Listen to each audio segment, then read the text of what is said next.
আসসালামু আলাইকুম। টুম্পা 7 থেকে আমি টুম্পা আছি আপনাদের সাথে। আজকে আপনাদের সাথে শেয়ার করব চিকেন সবজি খিচুড়ি। আমি এখানে কিছু মুরগির মাংস ভেজে নিচ্ছি।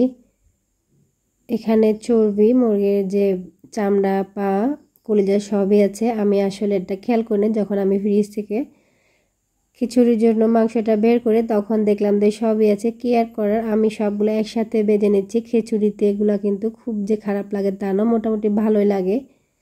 আমার কাছে হাড্ডি খেতে, এমনি রান্না করলে তখন হাড্ডি খেতে ভালো লাগে না, তবে আমি যখন খিচুড়িটা রান্না করি তখন আমার এই হাড্ডিটা খুব ভালো লাগে। আপনারা কেউ যদি এটা অপছন্দ করেন তাহলে এটি স্কিপ করবেন, শুধু মাংসটা দিয়েই করতে পারেন। তো আমার চিকেনগুলো ভাজা হয়ে গেছে, আমি এগুলো একটু তাড়াতাড়ি ভেজে নিচ্ছি। এখানে আমি দিয়ে দিলাম মুগ ডাল।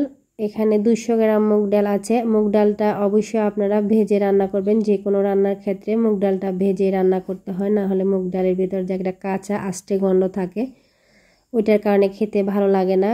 এটা হয়তো আগে তাওয়ায় একটু ভেজে তারপরে ধুয়ে নেবেন, আর না হলে ধোয়ার পরে এরকম একটু ভেজে নেবেন। আমি লালচে করে মুগ ডালটা একটু ভেজে নিয়েছি। আমি এখানে দিয়ে দিলাম 500 গ্রাম চিনি গুঁড়া, আতপ চাল। এই চালটাও আমি খিচুড়ির সাথে, এটা আমি মুগ ডালের সাথে একটু ভালো করে ভেজে নেব। ডালটা ভাজা হয়ে গেছে, আমি একটু লালচে করে চাল ডাল ভেজে নিয়েছি। এখন এখানে দিয়ে দিলাম আমি একটি হাঁড়িতে কিছু সরিষার তেল। আমি এখানে তেলের পরিমাণটা একটু কম দেব।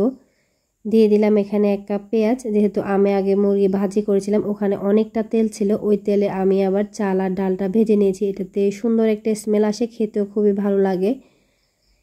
আমি এখানে দিয়ে দিলাম 2 টিস্পুন রসুন বাটা, 1 টিস্পুন দিয়েছি আদা বাটা। এখানে আমি মশলা কষানোর জন্য যতটুকু তেলের প্রয়োজন অতটা তেলে দেব, খুব বেশি দেব না। আমার এখানে আমি 3টি টমেটো দিয়েছি। এখন টমেটোগুলো আমি পেঁয়াজ, রসুন, আদার সাথে একটু ভেজে নেব।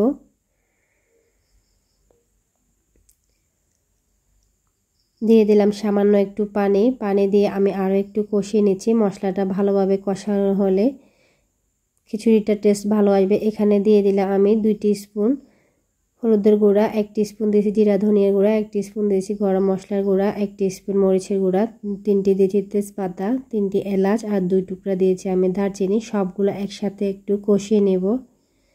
খিচুড়ি জাতীয় আইটেম বা বিরিয়ানি এগুলোর ভিতর খুব বেশি হলুদ মরিচ মশলা দিয়ে একদম লালচে করে ভেজে ফেললে এর টেস্টটা অনেকটা নষ্ট হয়ে যায়। নিয়মিত হলুদ মরিচটা দিতে হয় একটু পরিমাপ করে। এখানে আমি দিয়ে দিলাম 4টি কাঁচা পাকা মরিচ আর দিয়ে দিলাম টক দই 1/2 কাপ।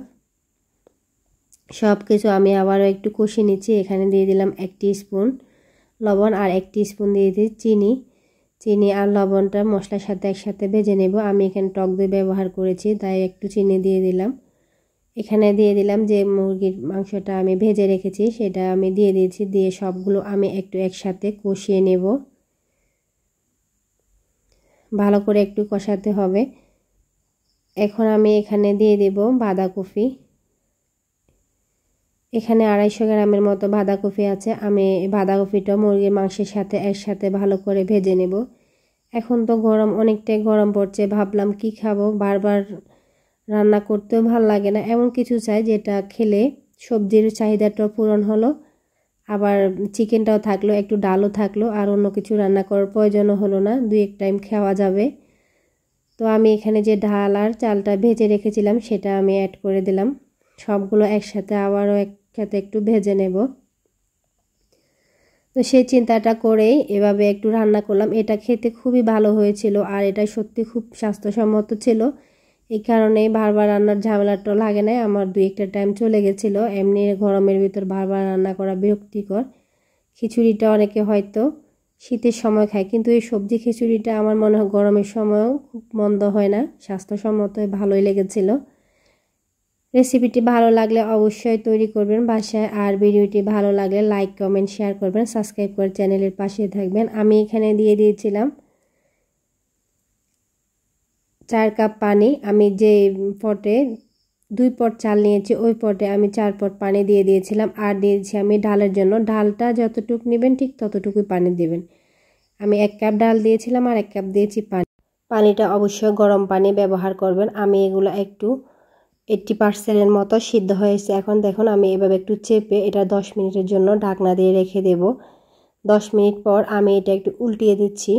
যেহেতু আমি এটা 80% হওয়ার পর ঢেকে রেখেছিলাম, নিচের যে চালগুলো আছে, রাইসটা আছে, ওইটা সিদ্ধ হয়েছে বেশি, উপরটা একটু কম। এভাবে একটু উল্টিয়ে দিলে খিচুড়ি, বিরিয়ানি অথবা পোলাও এরকম একটু এই টিপসটা খেয়াল করলে দেখবেন অনেকটা ঝরঝরে হয়।